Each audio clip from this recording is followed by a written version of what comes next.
Good morning students. बात करेंगे hydrogen bond की। Class 11 chemistry. हाइड्रोजन बॉन्ड में दो तरह के बॉन्ड होते हैं, एक इंट्रामॉलिक्यूलर बॉन्ड और इंटरमॉलिक्यूलर बॉन्ड। पहले हम इंटरमॉलिक्यूलर बॉन्ड की बात करेंगे। ये इस तरह के मॉलिक्यूल्स अगर एक से अधिक होते हैं, उनके बीच में जो ज्यादा इलेक्ट्रोनेगेटिव एटम होता है, उसके और हाइड्रोजन के बीच में जो बॉन्ड बनता है वो हाइड्रोजन बॉन्ड कैसे बनेगा। हाइड्रोजन क्लोराइड के मॉलिक्यूल को लिया, हाइड्रोजन क्लोराइड का एक मॉलिक्यूल, ये हाइड्रोजन क्लोराइड का दूसरा मॉलिक्यूल। हाइड्रोजन पे पार्शियली पॉजिटिव चार्ज, क्लोरीन पे पार्शियली नेगेटिव चार्ज, दूसरे वाले मॉलिक्यूल में क्लोरीन पर पार्शियली नेगेटिव चार्ज और हाइड्रोजन पर पार्शियली पॉजिटिव चार्ज। अब इन दोनों मॉलिक्यूल्स में हाइड्रोजन और क्लोरीन को जब पास लाया जाता है तो हाइड्रोजन और क्लोरीन के बीच में एक बॉन्ड बनता है, इसको हाइड्रोजन बॉन्ड बोलते हैं। ये कई तरह के मॉलिक्यूल में जो बॉन्ड बनते हैं उसको इंटरमॉलिक्यूलर हाइड्रोजन बॉन्ड बोलते हैं। अब हम इंट्रामॉलिक्यूलर हाइड्रोजन बॉन्ड की बात करेंगे। ये नाइट्रोफिनॉल मैंने बताया है। नाइट्रोफिनॉल एक मॉलिक्यूल है, इसके बीच में जब हम लोग नाइट्रोजन और ऑक्सीजन को जोड़ दिए तो नाइट्रोजन से ज्यादा इलेक्ट्रोनेगेटिव ऑक्सीजन है, ऑक्सीजन पर पार्शियली नेगेटिव और नाइट्रोजन पर पार्शियली पॉजिटिव चार्ज आ जाता है।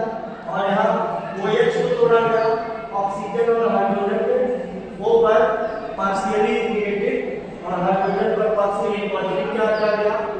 फिर इसमें नाइट्रोफिनॉल में ऑक्सीजन और हाइड्रोजन के बीच जो बॉन्ड बना वो हाइड्रोजन बॉन्ड इंट्रामॉलिक्यूलर होगा। ये इंट्रामॉलिक्यूलर बॉन्ड क्यों होगा? क्योंकि ये एक ही मॉलिक्यूल के बीच में बन रहा है और ये एक से अधिक मॉलिक्यूल के बीच में बन रहा है। एक हाइड्रोजन क्लोराइड, दूसरा हाइड्रोजन क्लोराइड, इन दोनों के बीच में बॉन्ड बन रहा है, तो इसको हम इंटरमॉलिक्यूलर बोलेंगे। और अगर एक ही मॉलिक्यूल के बीच में हाइड्रोजन बॉन्ड बन रहा है तो उसको हम इंट्रामॉलिक्यूलर हाइड्रोजन बॉन्ड बोलेंगे। दूसरी चीज हम यहाँ पर सबसे स्ट्रॉन्ग बॉन्ड हमने पहले बता दिया, इलेक्ट्रोवायलेंट बॉन्ड, जिसकी bond energy 200 kilo joule per mole होती है। तो वायलेंट बॉन्ड की बॉन्ड एनर्जी 8 किलो जूल से 45 किलो जूल पर मोल होती है। इसके बाद हाइड्रोजन बॉन्ड की जो बॉन्ड एनर्जी होती है वो 10 किलो जूल पर मोल से लेस होती है। लेकिन एक केस में मैं बात करूंगा, एक्सेप्शनल केस है, जिसमें हाइड्रोजन क्लोराइड के बीच में जो कोवैलेंट बॉन्ड होता है उससे ज्यादा बॉन्ड एनर्जी हाइड्रोजन बॉन्ड की होती है। इसमें हाइड्रोजन बॉन्ड की जो बॉन्ड एनर्जी होती है वो 200 किलो जूल पर मोल से ज्यादा होती है। इलेक्ट्रोनेगेटिविटी की बात करें तो क्लोरीन, ऑक्सीजन और नाइट्रोजन ये मोर इलेक्ट्रोनेगेटिव एलिमेंट है, इनकी इलेक्ट्रोनेगेटिविटी 3 से ज्यादा होती है, यही हाइड्रोजन बॉन्ड बनाते हैं।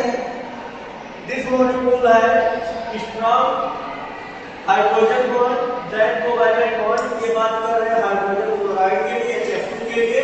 इसमें हाइड्रोजन बॉन्ड कोवैलेंट बॉन्ड से ज्यादा स्ट्रॉन्ग होता है। ये एक अपवाद है, एक्सेप्शन है हाइड्रोजन बॉन्ड के लिए। और बाकी के मॉलिक्यूल्स में हाइड्रोजन बॉन्ड कोवैलेंट बॉन्ड से वीक होता है, स्ट्रॉन्ग नहीं होता है।